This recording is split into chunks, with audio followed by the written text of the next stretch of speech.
San Francisco isn't just getting a new mayor next year, it's also getting 4 new members of the Board of Supervisors. Yeah, one of those leaving is Board President Aaron Peskin, who's the longest-serving supervisor in the city's history.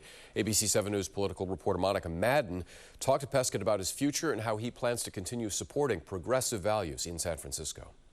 What can people expect from Aaron Peskin? I mean, I'm going to stay civically involved. I love the city. I love these incredible neighborhoods. And I don't know how that's going to manifest, but I am sure that issues and races will come along, not for me to run in, but we'll see what the future brings. Aaron Peskin was first elected to the San Francisco Board of Supervisors in the year 2000, playing a role in the city's politics for almost a quarter of the century.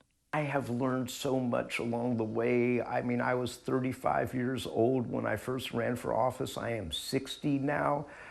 Sure, there are things that I would do differently. I've learned that it's always better to start with honey than with vinegar. Over the last 2 decades, the Berkeley native has been elected 5 different times to the board.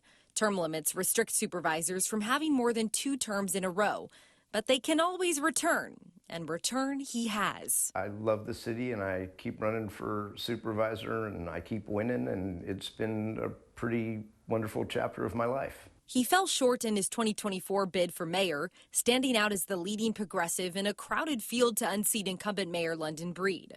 Peskin trailed Breed in 3rd place, with political outsider but well-connected Daniel Lurie elected mayor. You had conversations with him, or you had is he asking you for advice as we he gets had ready for office? Coffee yesterday morning down the street, and I'm here to, as somebody who has a lot of government knowledge and knows how the city works, and I've been very interested in making government function.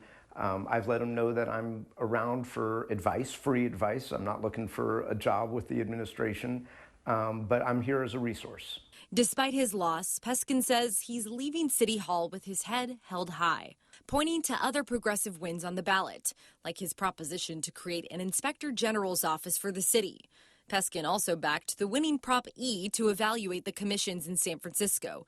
It was an alternative pitch to the heavily funded Prop D, which would have slashed commissions down to 65 total and give the mayor more power. What do you think the message is from voters about the state of San Francisco? I think San Francisco voters are remarkably smart. They're very well informed. They still embrace San Francisco traditional progressive values at their base. And they actually, by incredible numbers, rejected a lot of the very conservative pushes that were on the ballot. Going forward, Peskin plans to rally progressive groups to combat what he calls special interests that put millions into San Francisco's November election. $62 million was spent on the outcome of supervisors and mayor's races and ballot measures. That could have been spent on all sorts of public good, businesses to succeed and to thrive in San Francisco, but I don't want them to use their influence in a way that benefits them at the cost of the San Francisco taxpayer. ABC 7 News insider Phil Matier says the heartbeat of the progressive movement in the city may be slowing down. It's a pretty nuts and bolts economic survival feeling in the city, and not one that has a lot of room for ideology. We'll have to see how the progressives go with the Donald Trump in the White House, however. The progressives will be raising their voices. The question is, are people listening now? While this chapter in public office might be over, Peskin is still committed to public service. I'm not going anywhere. My interest in every aspect of the city is undiminished, and, I'll just be on the outside of the tent. In San Francisco, Monica Madden, ABC 7 News.